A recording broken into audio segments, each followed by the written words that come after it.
Good afternoon, everybody. Welcome again to another episode of Friday Drinks with the usual characters.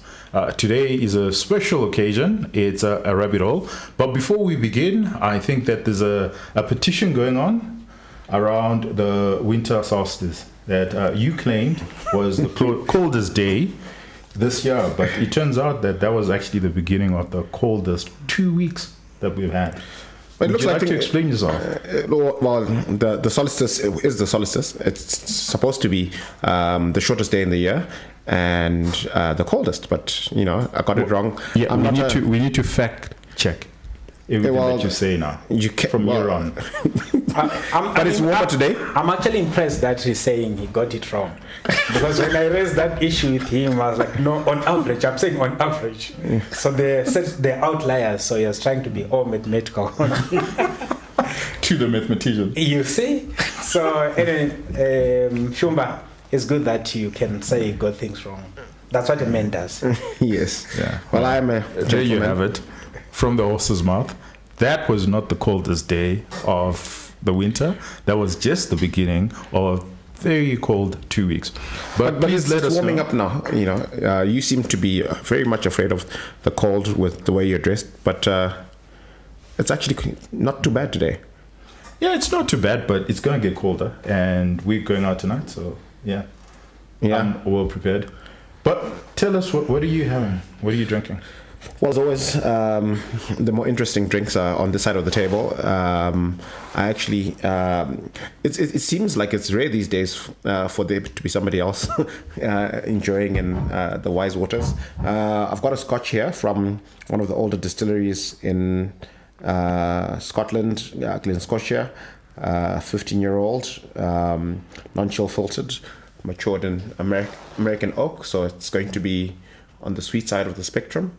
I think I'm going to have a whale of a time on this side of the table.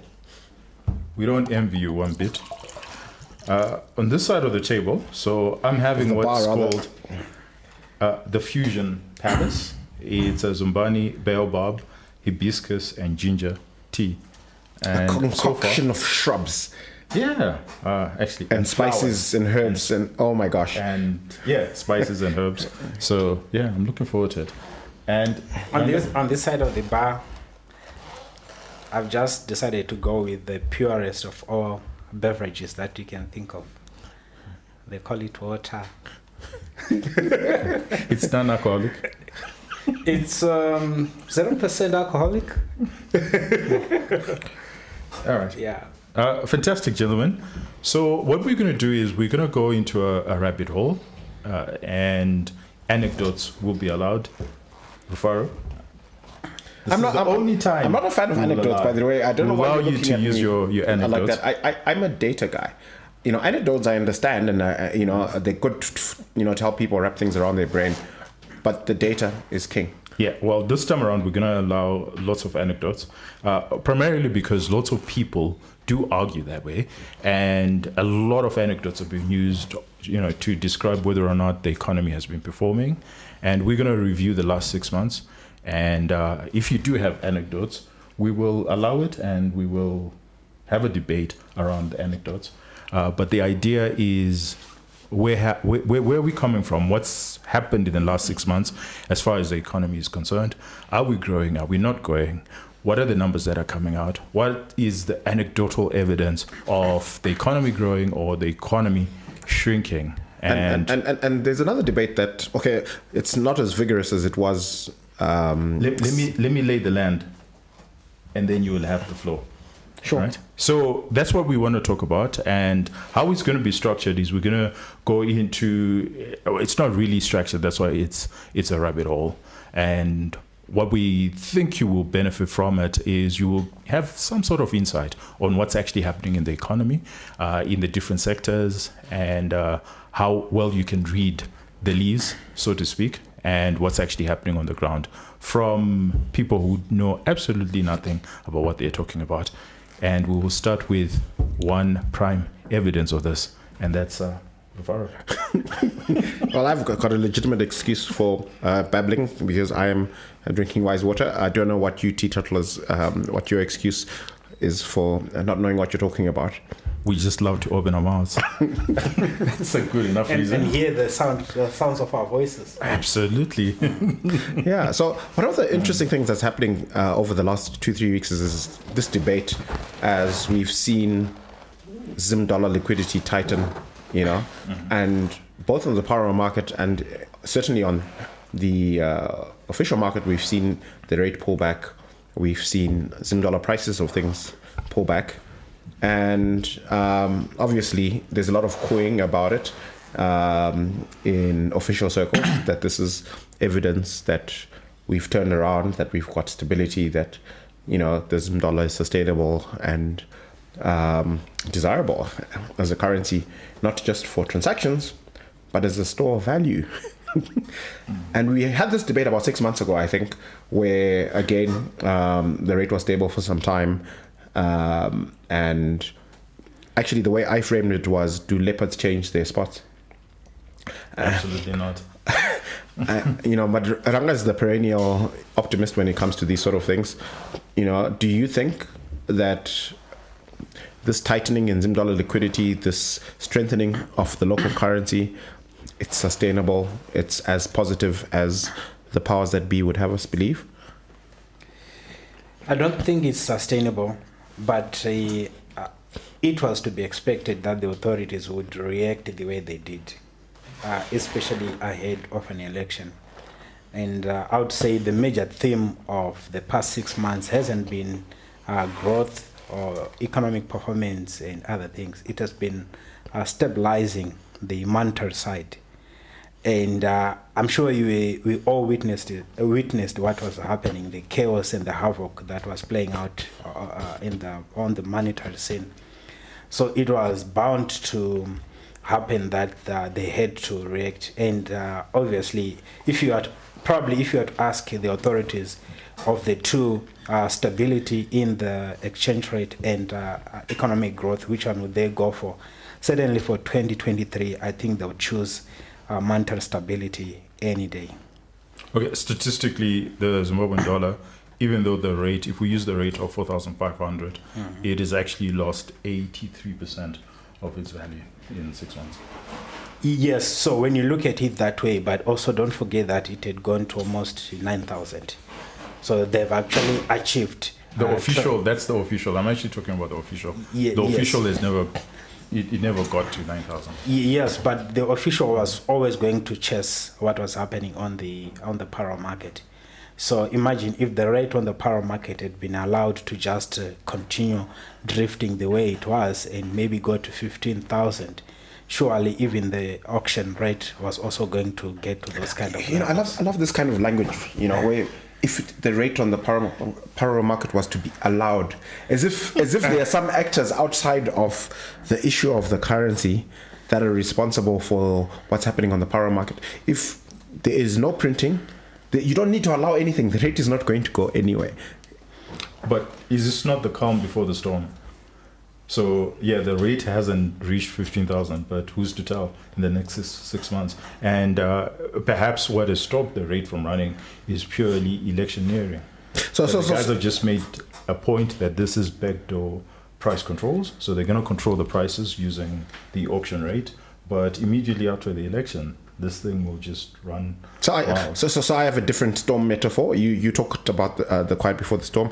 I think about it as a storm in a teacup. So because if you think about it, the last time we got numbers from ZimStats about what percentage of our economy is US dollar denominated and what Zim dollar is denominated, which was a couple of months ago, the Zim dollar portion was only 24%. And the trend is that the Zim dollar portion is shrinking. So I suspect if we had a number released today, an updated number, probably that Zim dollar portion of the economy is down to 10%. And the trend is continuing that the Zim dollar portion is actually getting less and less. So at some point, as the Zim dollar portion of the economy continues to shrink, the question arises, why does anybody care what the Zim dollar rate is? Of course they care. I think a national currency is as important as other national artifacts or features. For example, the national flag, the national anthem, etc. And No, I mean, Jesus. look at it from the politician's point of view. all right? How comfortable any politician could be maybe managing an economy where you don't control the currency, especially from smaller countries like us, and the fact that we are not part of an integrated monetary union like the EU and other things. And obviously, you know that we love to control everything. And certainly one of the things that we'd want to control is our own currency.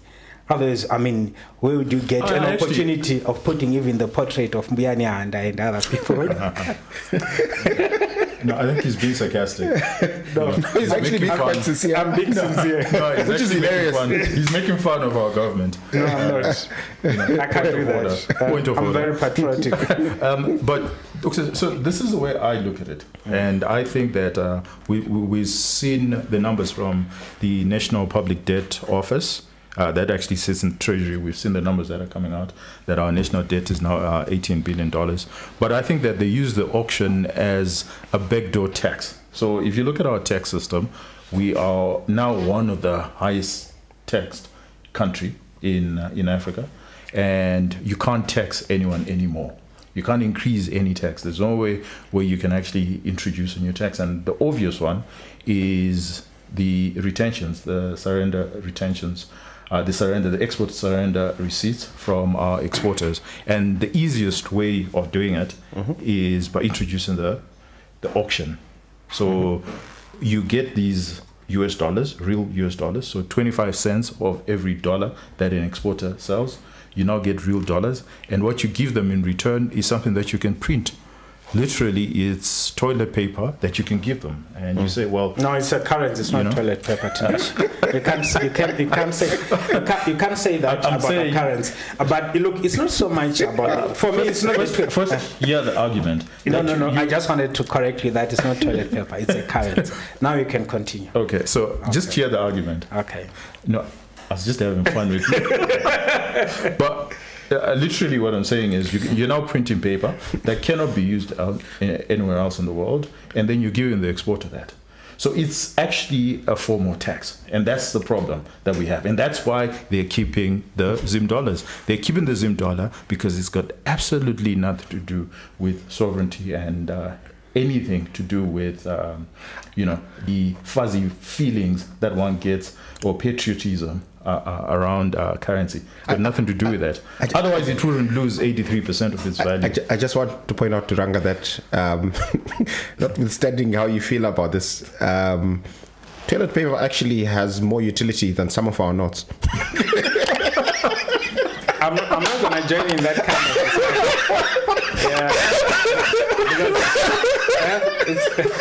no. Look, I think. I think you guys have been. No. I think I need to say something. Okay, go ahead. I think you guys are being a bit unfair. Where I would agree with you is fine if you are taking the 25% of an exporter's currency, at least pay them a rate which is market determined. And I think if that was the case, and probably government is taking this 25% so that they can distribute the foreign currency, it remains a scarce resource, and it's not everyone who can earn it. So for me, the real issue is actually the rate, as opposed to I don't think I would advocate for 100% retention by the generator of the currency, and I certainly will not subscribe to this notion that our currency can be equated or can be actually put in the same sentence with anyway, but I thought Tinashe would have taken the opportunity to pontificate a little bit when you're talking about the auction being a kind of backdoor tax, that they are, like, in terms of economic theory, there are limits to how much any government anywhere in the world can actually extract from the economy in taxes. So I think, for example, somebody did analysis of the U.S. economy over the last 100 years and indicated that, look, the U.S. government has never been able to collect more than 20% of U.S. GDP in taxes. That's the upper bound. And often, actually, the average is lower than that. So this idea that maybe it's something that Treasury is not alive to, that it doesn't matter whether you are upfront in the open about the taxes that you're extracting. There's a limit, and by extracting taxes through things like the auction, it doesn't actually increase that limit. It doesn't, and you may actually, in fact, find that on a net basis, you're collecting less than you would have if you were just open and upfront about the tax regime and stuck to it. Yeah, no, I totally agree with what you're saying, but it's one of those things where it's an itch and it needs to be scratched. And it's purely that. So they're not looking at the economy holistically, but they're looking at the exporters and saying, okay, we need that 25% because we need to actually service our debts. That's actually what's coming out from the numbers. When you look at what Treasury has actually supplied us, is that 25% that the exporter is actually a debit order, for some of our big exporters, and it's in a debit order through an escrow account that sits overseas. So they need that because as far as tax is concerned, and that's where you're coming in, they don't have enough tax. So they have to use this backdoor tax so that they can service their debt. Yeah, but is it solving the problem? You see, no, it's not, because then that's where the utility, and I'm not going to use the toilet paper analogy. Okay, we don't want to hurt Ranga's feelings. Yeah, I'm not going to hurt his feelings. But I'm going to say, let's look at utility. That's an economic term that we can all agree on. What is the utility of the Zim dollar? And the fact of the matter is, the utility of the Zim dollar to an exporter is nil or close to zero, because the same government insists that the exporter pays his tax, his electricity, everything in US dollar. Right? So what utility? You're giving them this currency, right? That you think, you're being patriotic. So you load exporters with this currency. But what can you do with that currency? What's the utility of the Zim dollar?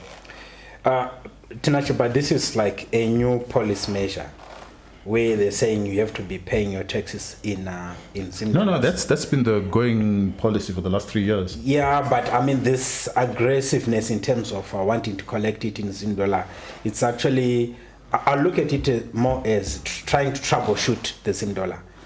I don't think there's anyone who really thinks that maybe it's a sustainable way of actually looking at it. And I actually don't agree with you that the Zim dollar does not have any utility. I'd say its utility to an exporter is close to zero. I don't agree with that again. It's probably correct maybe in the last month or 2 months. But I think maybe if you go back some, say 12 months, when the Zim dollar was still circulating, and even these exporters were able to pay for certain... like what? Well, you know that ZESA insists that if you're an exporter, you must pay in US dollars. Right? But I don't think they were the only suppliers that this affects. Most of their suppliers want US dollars. Yeah, but you look, Tinashi, so you're saying they were not even able to use a cent of it. And look, assuming that is correct, actually, right? So you're saying it's almost zero. It's not saying it's zero. It's saying it's almost zero. So there was I'm actually quite surprised, because you're in the capital market. A lot of that money would eventually find its way on the stock market, because they actually didn't have utility for it. So then that means the utility is not zero, because but it's close to zero. And you're now forcing somebody to do something with something that they would ordinarily not want to do with that money, right? Because if it had close utility, I mean, and I'll give a running example, because this is a rabbit hole and we can go down the rabbit hole, is let's look at South Africa. So South Africa will say, okay, I'm going to take 100% of your export receipt, right? But the very next day, if the same exporter goes to Reserve Bank and says, you know what, I want my $100 back, the Reserve Bank will be able to give him back. Can we do the same in Zimbabwe? We cannot. That's why the utility, the currency utility of Zim dollar is close to zero. And that is why Rufaro is continuously arguing that actually this is a storm in a teacup. Because what's happening is, over time, as the utility gets near to zero, it becomes irrelevant. people will pick it up and they will just not use it. People keep picking it up. People come across these notes, they don't bother to pick them up. Yeah, like the $2 note up to $20. You know that even the vendor. But the $100 note, the $50 note, you can still pick it up. But then, what's happening? What's the utility of a $20 note? Look, what's the utility of a $20 note? But I just think that maybe these notes are just a symbolism. But the Zim dollar even was still circulating in an electronic form. I think they actually made it difficult by policies, for example, where they increased the rate from 70-80% to 200%. And those kind of policies that sort of signal that life was going to be very hard for anyone who was going to be holding Zim dollars. But there was actually an economy, a portion of the economy that was operating in Zim dollar. Had that not been upsetted, we were still going to have this kind of a dual Actually, system. I like the point that you're articulating, because I think it's important to point out that the biggest, the biggest detractor of the Zim dollar has actually been the policymaker, and inadvertently, in their pursuit of making the Zim dollar more relevant, they've actually executed policies that have made the Zim dollar less relevant, that have made it less desirable. The reason why the Zim dollar is only 24% of the economy, and that's an old statistic, I suspect if it was updated, it will be a much smaller number, right? And why it continues to be such a small percentage is because there's so much shopping and changing and bad policy action around the Zim dollar that the economic agents in the economy want to deal with it less and less. And there's a whole universe of businesses whose attitude is, we don't want to have anything to do with that currency. So I again come with another economic term, which is diminishing returns. I mean, if you look at the utility of Zim dollar, if Ranga, you're having difficulties in understanding utility, let's... Shots fired. Okay, let's look at diminishing returns. Do you think that they're diminishing returns to holding Zim dollar? I would say it's the diminishing returns are actually coming as a result of unnecessary policy reactions. Like I've just pointed out the issue of increasing the rate from 80 to 200%. Because at that point, there was demand for the Zim dollar. Whether you could say the demand was being driven by speculative activities, but that was demand nonetheless, right? Mm-hmm. And even just before this new policy measure was announced, there was a section of the economy that was actually transacting. So it would still make sense at that point to be using the Zim dollar to be swiping at the big supermarket chains, right? But when some policy measure was then announced to say, okay, fine, you can't do this, we want to make the Zim dollar scarce or whatever, they're actually accelerating the diminishingness of the Zim dollar. So it's more the diminishing returns are getting lower and lower. Exactly. Are they close to zero or at zero? They're not at zero, but I think it's how close to zero. You know that mathematical expression asymptote. Yes. Asymptotic. So it's getting closer and closer to zero. It's not quite getting to zero, but that's. I think that's what's happening. Would you agree to that?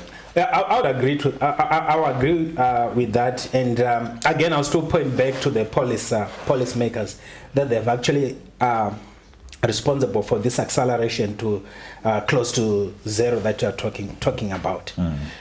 Because certainly before this latest policy announcement, personally, there were certain transactions that I knew I could do with the Zim dollar.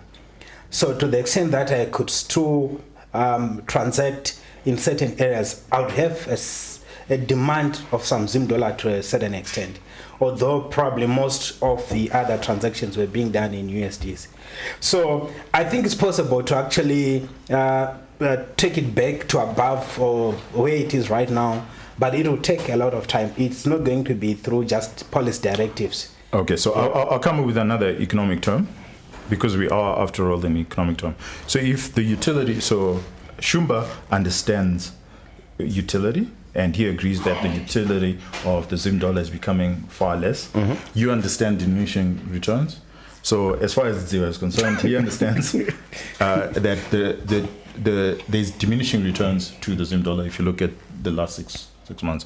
But I want to introduce another new topic, which I think that the policymakers are missing, is that there is the ability now to substitute the Zim dollar. Because if the utility is getting lower, if they're diminishing returns to a currency, the natural reaction is for people to then substitute.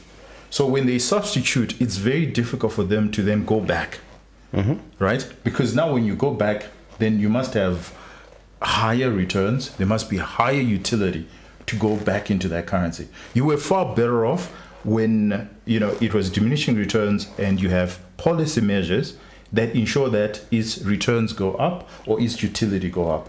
But what has actually been happening is a substitution effect. Would you guys agree to that? That actually what the policymaker has done, fortuitously or unwittingly, is that they've introduced, the substitution effect on our currency.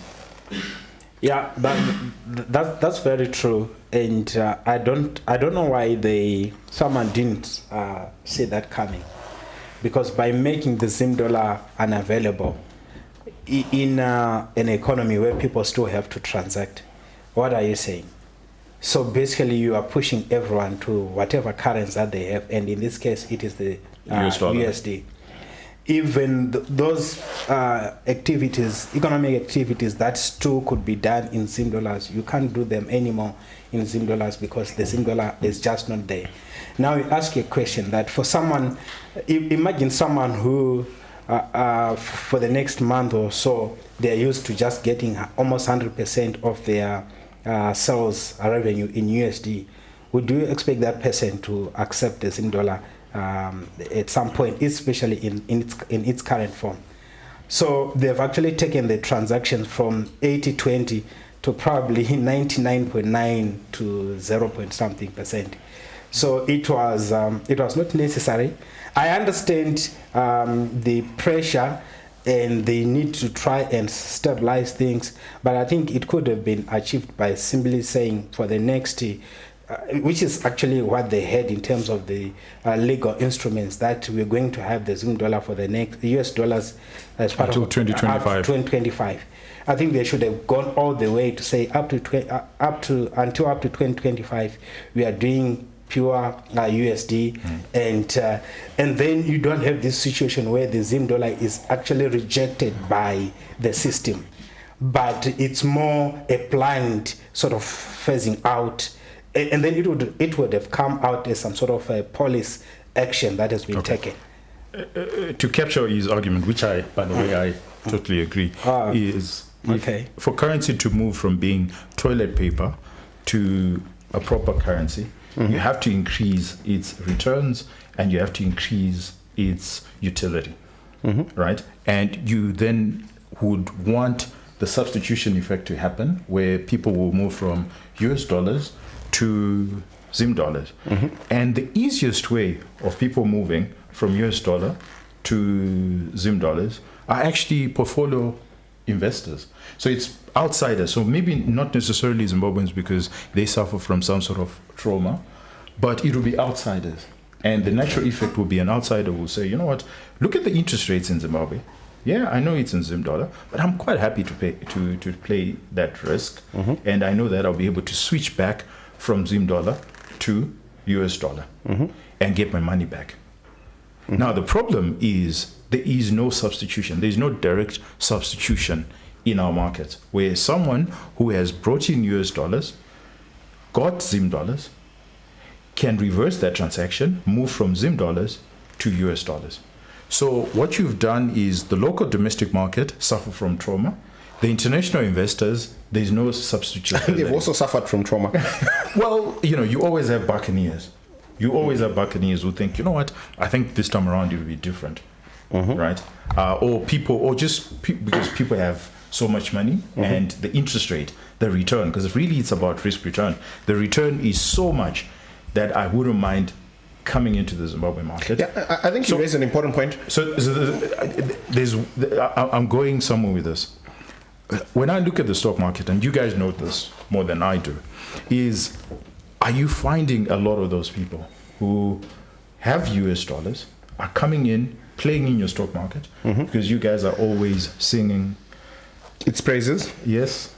Are you finding that? What's happening with our No, for sure. portfolio That's definitely not happening. And I think the trauma that I'm alluding to is the fact that during the GNU, when we were dollarized, Zimbabwe was an attractive frontier market for a lot of foreign investors, and they did bring in quite a lot of US dollars to invest on the Zimbabwe Stock Exchange.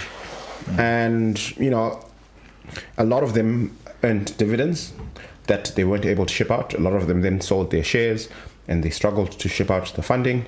And that basically destroys confidence. And, one of the things that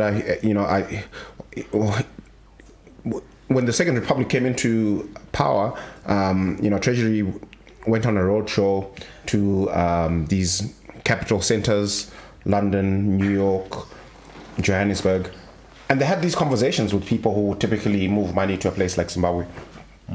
And unfortunately, we weren't able to have an impact or change anyone's mind because the people in the room had colleagues with money that was stuck in Zimbabwe that wasn't moving. And as long as that's the case, it's kind of like a bank that has failed to pay some of its depositors. So if you have money stuck in Bank X and it's not moving, and I'm your friend, and Bank X calls me and says, "Look, you know what? We got this fantastic interest rate. Why don't you make a time deposit with us? You'll make a great return." I'm going to say, but you haven't paid Tinashe. Why should I trust you? And that's the challenge. So I think there is that trauma in the minds of foreign investors. And also the other challenge is that even if you're a buccaneer, right, the interest rates, there is no carry trade. There's no Zim dollar carry trade because the interest rate that we're offering is below inflation. Yeah. I actually did some numbers. Even if you use the official rate, okay, if you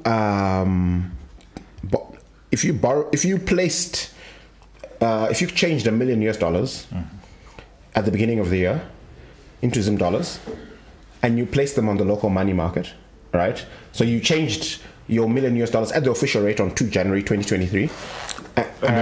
You would have changed it at a rate of 671, right?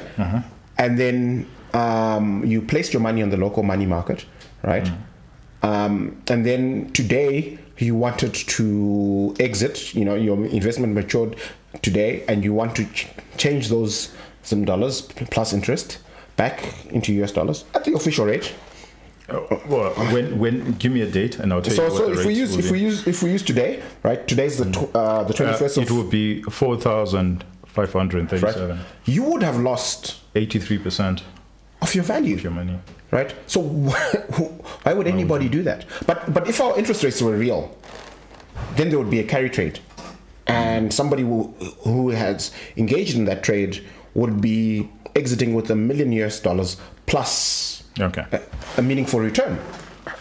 Good enough argument. So, Ranga, we had the public and publicly guaranteed debt numbers coming out, and we were told that our debt levels now, it's $18 billion, which is 99.6% of our GDP.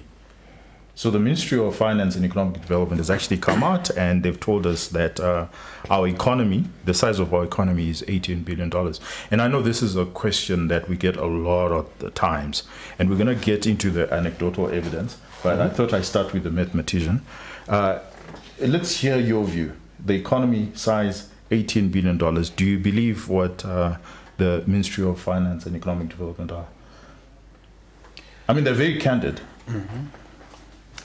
So you mean that relationship between the economic size and the level of public debt? No, first of all, do you believe that the economy, the size of our economy, is $18 billion? To give you perspective, that's 2012 economy. So that's 2019 and 2012 economy. That's the size of our economy. That's what's coming out of Zimstat. So I know that when the new Minister of Finance came, he sort of rebased the economy. To 25 billion? Yes. Yeah, 26 billion. Yeah, to 26 billion. And I'm not sure if the reason that I actually gave for that were really that convincing.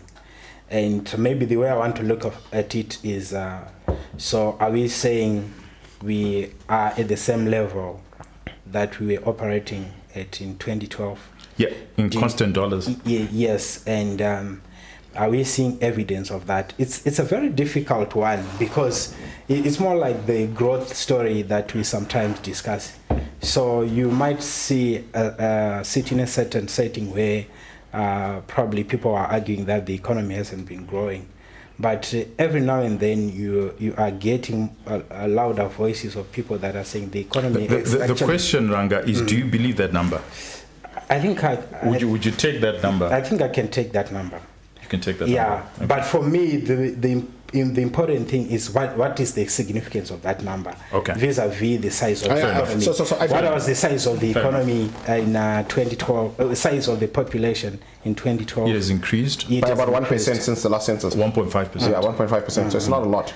No, 1.5% per annum. So it has increased from 12 to about 15. So per capita, it's actually now about 1,300 dollars per capita. So it's actually reduced. Yeah. So and look, the other thing that I will look at, like you see, the economies that were probably our size or smaller. For example, Ghana. We always speak about Kenya as well. And the fact that some of these economies, Ghana should be in the what? 78 billion. Yes, I think for me it's more when you look at it in a relative term that you see that how much far off we are from countries that used to be peers to us. So a country that we were not a peer to totally is Mozambique. Guess what the GDP of Mozambique is? I think it's close enough. It's about 18 billion dollars. So Mozambique is now more or less our size. Yeah, so I have challenges. Accepting that our GDP hasn't changed since 2012. I mean, and that's your argument. I don't doubt the sincerity or the integrity of the people who put the numbers together. I just think that one of the things that's happened, and you alluded to it in a previous episode, which is the extent to which our economy has become informal over the years, has actually increased significantly. And I am very much of the view that the way we compiled the numbers do not capture sufficiently the amount of economic activity that's happening in the informal sector. I could be wrong, but that's the sense that I have. And when you say we don't capture, how would we capture it? Sorry, because you obviously have thought about this, and I hope you have. Yes, I have thought about it. Okay, so tell me how we're capturing GDP, and how we're not capturing it because of the informal sense of our economy. What could we do differently? How could we capture the informal sector that we're not currently capturing? That's a great question, and I think that, and I hate this idea of innovation in economics. I'm quite conservative in accepting well-established theory around what works and what doesn't work. But I do have this. Shumba, answer the question. How would we capture it? I don't have a good answer to that, honestly. So you're thumb-sucking? No, I'm not thumb-sucking. All I'm simply saying is there's all this cash circulating in the informal sector. And my suspicion is that the accountants who put together the GDP numbers... It's not accountants, but... the economists who put together these numbers are not capturing that activity to its full extent. So you want cash flows to be captured? No. Look, we're going down the rabbit hole. So we're actually giving you. I think maybe in the past I've been extremely dismissive of you, and I actually want to learn something. So tell me, how would you capture the informal sector? So it that might, we're not currently capturing in our GDP computations. So it might actually be the case that there's certain kinds of transactions that we have no capacity to capture, right? So if, for example, like what? So I want to walk us through a transaction, right? So let's say there's $100 worth of imports, right, that are smuggled into the country. So they're not recorded at the border as an import. There's no VAT that's paid on that import, and the runner who smuggles these goods into the country simply sells them to, say, Korokoza. They get US dollar cash, and they go back to South Africa. They buy these goods, and they repeat the cycle. Now, how would we capture that $100 in the national GDP numbers? Where did the Korokoza get the money from? Let's say maybe they saved it from their salary. The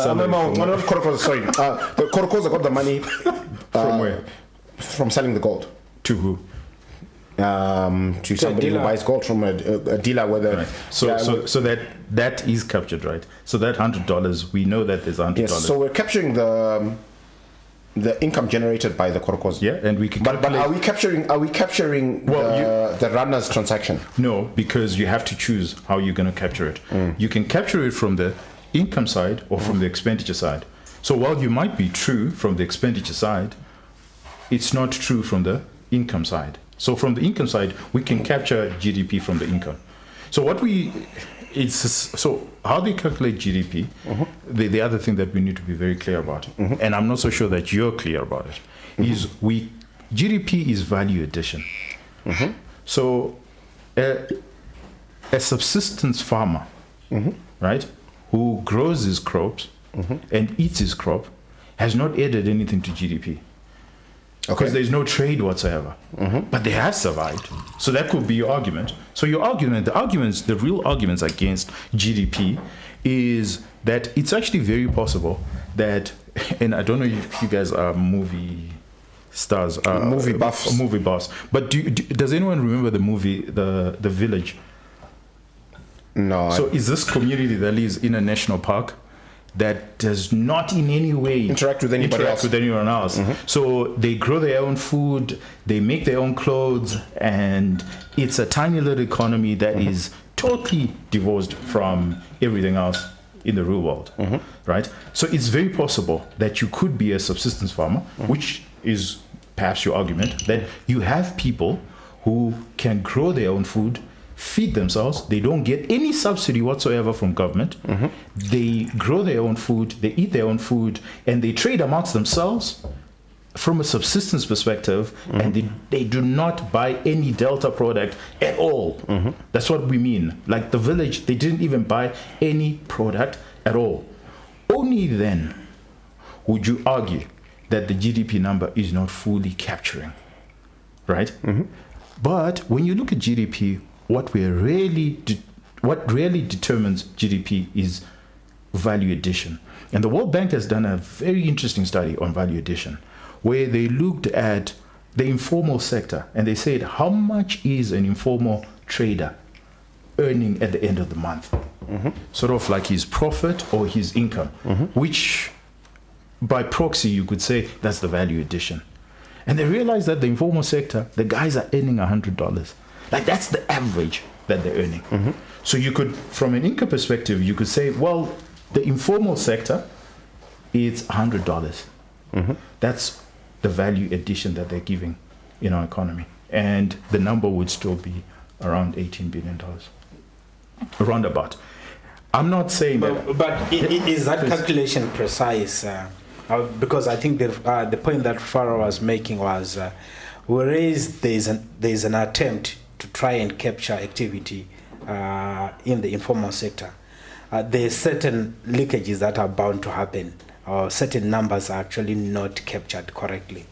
And then it gives a picture of an economy of a certain size, but that does not actually take care of what's happening outside. Maybe if you look at it from a GDP per capita basis, maybe it can paint a better picture, because now it may look like there is actually a certain portion of that per capita number that's actually not being accounted for. So you may have a situation that says maybe you are getting poorer and poorer, but when you go on the ground, people are actually surviving. You know? I think you're a mathematician, so you've done vectors. So I think I get your contribution, but there are two contributions there. So we could perhaps not be precise with the number, that $18 billion, it's relative terms. The way we were measuring GDP in 2012 is exactly, or more or less, and we've improved on it with how we're measuring GDP now. It's approximately. So your first question, maybe it's not precisely 18 billion, but it's approximately around there. It's certainly not 26. It's certainly not 15, but it's somewhere around 18 billion. That's the first first response. Then the second response, I would just reiterate the point that I've made, that the World Bank then went into the informal sector and said, okay, we actually want to see how much money you guys are making. Right? Or Makorokoza. Everybody talks about Makorokoza. But the World Bank actually then went into the informal sector and said, how much are you guys actually making? And they discovered that they're actually only making about $100. Yeah, so I want to push back on a couple of things that you said there, Tinashe. Yeah, please. So I like that you make the point that this 18 billion is an approximation, right? And I think once we concede that this is an approximate number, what do you actually want? What I think we don't have a good handle of is what the error rate is, right? Because we actually don't have, there is no gold standard, or we don't actually have access to what somebody would describe as the absolute truth about all the economic transactions in the country. In fact, the work done by the World Bank is probably the best work. And the Ministry of Finance is probably the best work. These are the best estimates of the size of the economy and the amount of economic activity. So we actually don't know what we're getting wrong, right? Because we don't have a better standard to... Well, we do. But let me throw it back to you, because you're an accountant. Are the numbers that come out, and sorry I'm picking up Delta or Insco, because those are the large companies, are the audited accounts that come out of Delta or Insco, are those the absolute factual numbers? I think those numbers are 99.9%. Like when Delta tells... How do you know it's 99? When Delta tells you that they've produced X number of hectoliters... Not what they've produced, but the financial accounts. Because what they've produced, even with GDP numbers, we actually get the actual numbers. We get in terms of volumes. Yes. But your question is around the accounts, the financial accounts that you get from Delta. Are those the absolute numbers? There's probably an error rate in there, but I think it's a small one. And it's similar, even if the error rate is larger. For the GDP numbers. Yes. How large is it? Yes. Is it so consequential that the GDP, we finance a program where we say, okay, Zimstats has given us a GDP, hear me out, Zimstats has given us a GDP of 18 billion, but we absolutely think that this is wrong GDP, and we might be right, and we then put $1 billion to finding out what the precise GDP of Zimbabwe is. $1 billion US to it. Maybe George Soros can fund us. And in your view, do you think that it will be more or less, and by how much? I think it will be more. So here's to what extent? To what extent? So here's an interesting... No. Just answer that. To what extent? Before I answer that, I want to give you some color, which I think is which I think will be accretive to the conversation. So, when we were dollarized and we were collecting about 3.5 billion in revenue per annum, we were collecting a similar amount as Zambia, except that Zambia's economy is considered to be roughly double. So you mean tax revenue? Tax revenue, okay. Right? And I remember there was a conversation, discussion around by analysts saying, well, but how are we able to collect as much tax as Zambia, and yet our economy is half their size. Does that make sense? Are we missing something? Are we perhaps understating our GDP? Is their GDP overstated? Or maybe structurally, we are just able to collect more tax than they are for some reason or other.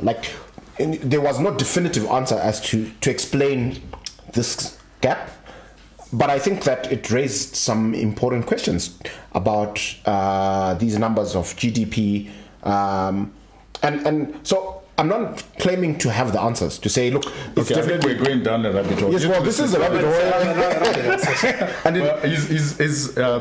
Sorry.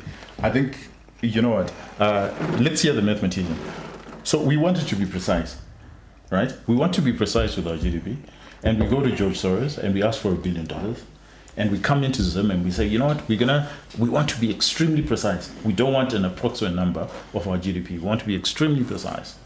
And with $1 billion, now he's taking us back to another proxy, which is tax revenue. That's not what we want. We want to be precise. Mm-hmm. Do you think, after that exercise of $1 billion, do you think that our GDP will be higher or lower, and by how much? I don't think it will be any different from what we have, because I don't think out there's an economy that has got a precise GDP number. And there's a lot of support that we get from the likes of the IMF and the World Bank, whom I want to believe that they actually play a big part in terms of giving us frameworks that we work with.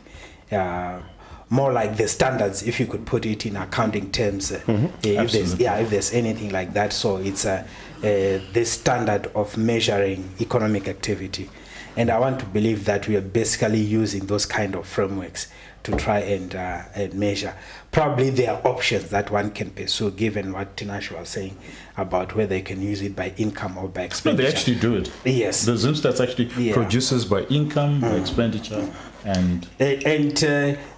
So since you say you allow anecdotes, I also think that maybe the people who actually do this accounting or recording of the economic output they're actually quite knowledgeable, and they're obviously given to receiving a lot of support from the IMF and from IMF and the World Bank. So I wouldn't have problems accepting the numbers as they are given.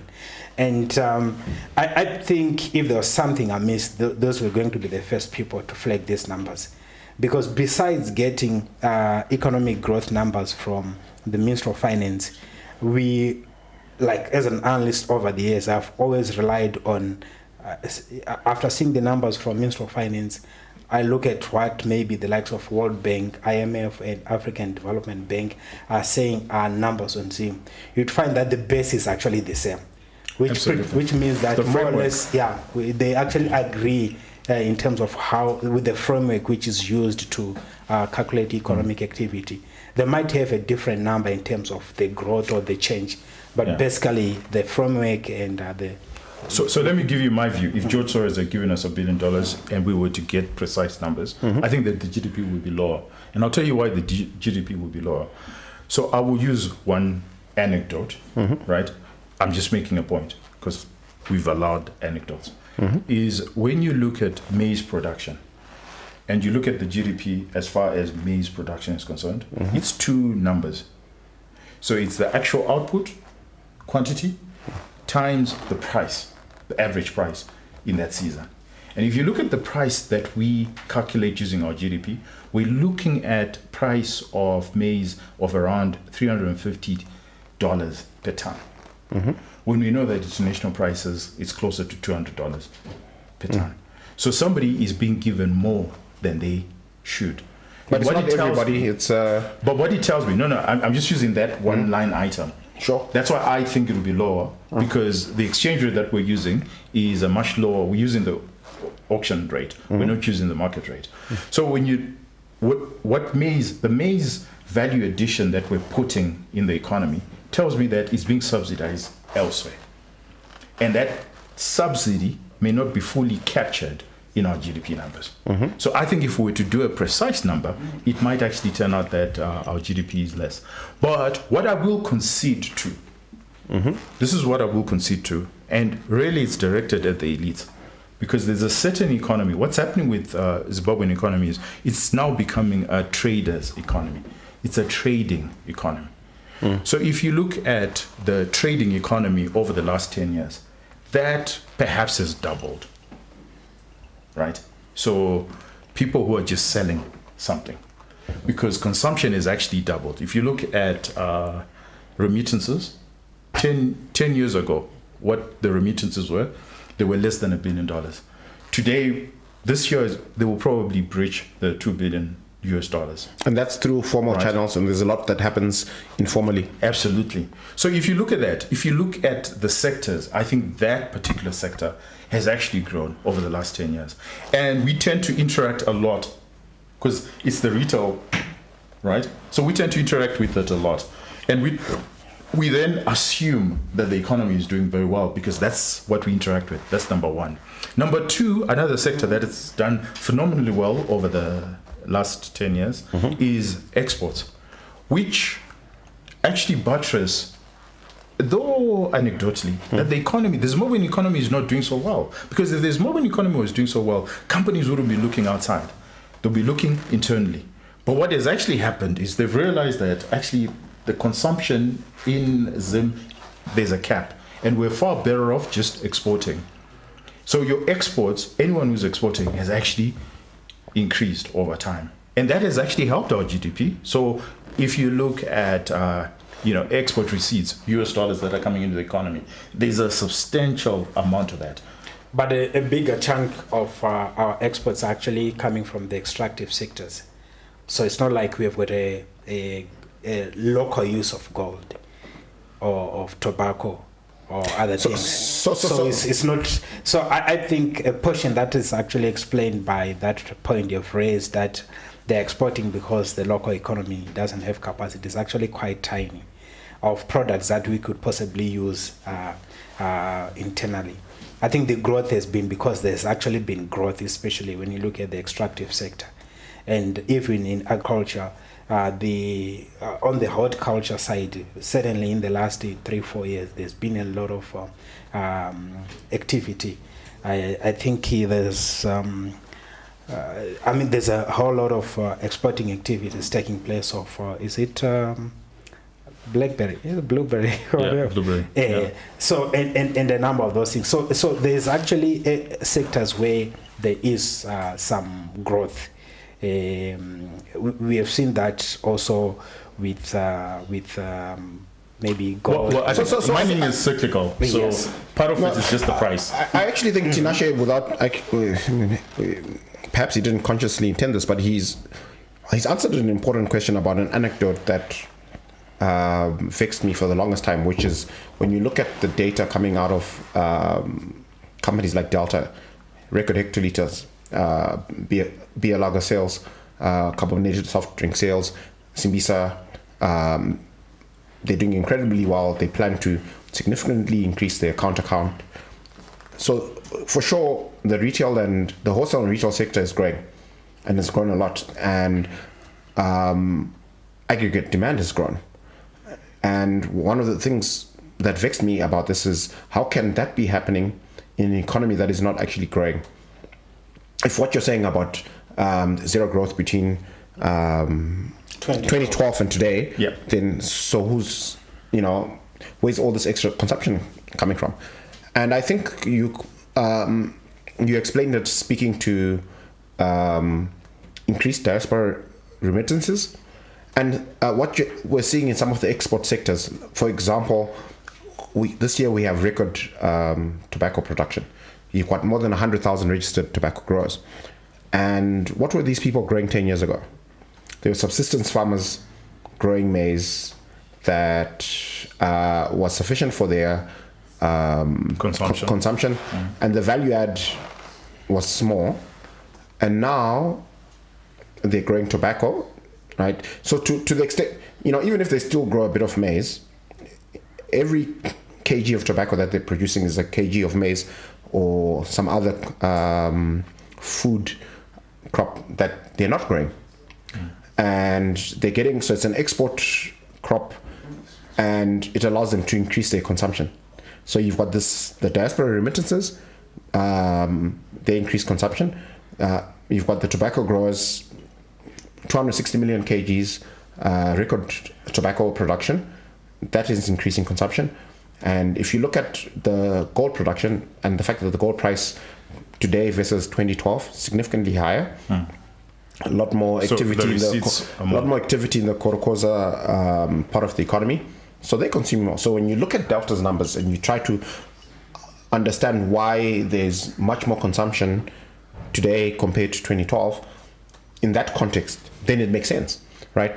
And the reason why the economy on a net basis hasn't actually grown in line with the growth that we're seeing in that space is because it's come at the expense of other parts of the economy that have atrophied. In fact, I would put it this way, that the dollar that the diasporan is sending, that was production elsewhere. So the value addition happened elsewhere. Mm-hmm. If the value addition had happened internally in Zimbabwe, then yes, the economy would have grown. But the value addition happened in the UK. It happened in South Africa. And then at the point of consumption, instead of consuming in Zambia or in South Africa or in the UK, the individual then decided to send that money to Zimbabwe. Somebody who, for lack of a better word, a relative, but who was inactive economically. Mm-hmm. Right? And then suddenly what we see is the consumption, but it's not the production. When you look from the primary industry right through to tertiary, we didn't see any of that dollar within the local economy. So all we see is that guy then suddenly going to Delta and buying a product. But that dollar was not produced in Zimbabwe. It was produced in That's South actually Africa. very sad. That's the reality. And that's why we are now a consumptive economy. If you look at, and again, I will look at Zimstat. Zimstat has given us this number, that 74% of our economy is private household consumption. 74%. Right? So we're getting the dollar, we're getting to spend, or even the NGOs. So, George Soros, we talked about George Soros. George Soros does not produce anything in Zimbabwe. And yet we're enjoying his dollar. Right? When the NGO sends money to Zimbabwe, the production didn't happen in Zimbabwe, but the consumption is happening in Zimbabwe. Mm-hmm. So we get to see and interact with the consumption, but not the production. So that's my point. And I think you put it very succinctly, that the net effect is that the economy is more or less the same for the last 10 years. With that, the producer... Well, the producer is here, so we can carry on. Well, there's another more important. The guy over there producer. jumping up and down. There's another more important producer. But I still think before you end the show, please. maybe a rabbit hole session for another day. Mm-hmm. I still think that we need to do more to try and research and dig more into the informal sector, because whereas you have explained very well the impact of the diaspora remittances and the fact that they are not the value addition is not done here. I also want to believe that there is a bigger portion of spending that's coming from the informal sector that is not properly captured. In as much as we've sort of exhausted this thing where you were making an argument maybe you know what would be useful? Yes. Let's get the World Bank.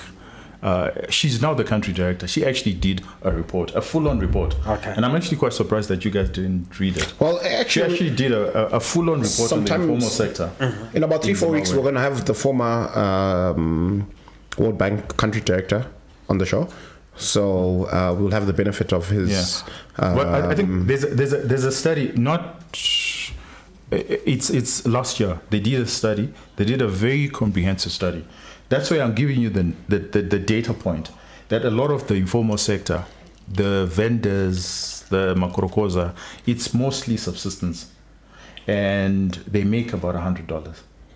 But the numbers there are huge. So if probably it's $100 by what? A million households, or $100 by a million. That's what? It's 100 million. But okay. Yeah, but I'm gonna push back. Look. I'm gonna. And this is the mathematician. I'm gonna push back and say that, you know what? I think there's a lot of countries in the world with huge informal sectors, and they figured out how to capture the GDP numbers. It's a seductive argument, right? That look, there's something lost in that we're just not capturing. But I think Tinashe's example about the Korokoza buying from the smuggler, right? There is a leg of the transaction, the income of the Korokoza that's captured somehow, and you can apply some heuristic, some judgment as to the other leg, the value addition, because the value addition of the guy who's actually smuggled $100 worth of groceries into the country is not $100. It's probably whatever their margin is. It's actually 5% or 10 or 50, whatever it is, right? So it's a heuristic, it's a judgment call, but it is captured somehow, and the question is, what is the error rate? So I'll tell you why the informal sector is seductive.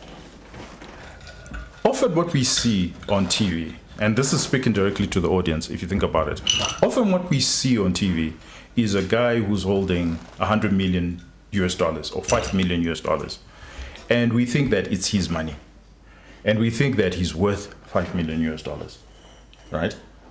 That's not how we calculate GDP. So often when you see a Makrokoza or even a taxable guy with stock, that's not GDP. His stock might actually be worth, let's call it 100,000. That's not GDP. That's not how we calculate GDP. We calculate GDP by the value addition to your productive activity. So a farmer who is purely on a subsistence living, there is no GDP whatsoever. Although he might be making a livelihood. But if he's taken from the state, he's actually a cost to our GDP, because the state is taken from someone else. So if he's on Fumbudza, he's actually a cost, because he's taken from the state and then consuming it for his own delight, and then that's it. So perhaps delight is not for his livelihood. Anyway, on that note, ladies and gentlemen, let's continue this conversation. I think the reason why we have rabbit holes is so that we actually allow a lot of these anecdotal evidence, and we have serious debates around it. There's still so much that we can learn. I could be wrong. Faro could be wrong. Ziva could be wrong.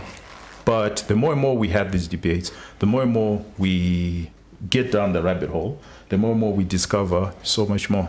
And hopefully George Soros will give us $1 billion and we can get into the precise GDP in Zimbabwe. Have yourself a wonderful weekend. We are going to have a wonderful evening. Yes, for sure. Yeah? Ziva? I'm sure I'll join you guys. Fantastic. Cheers.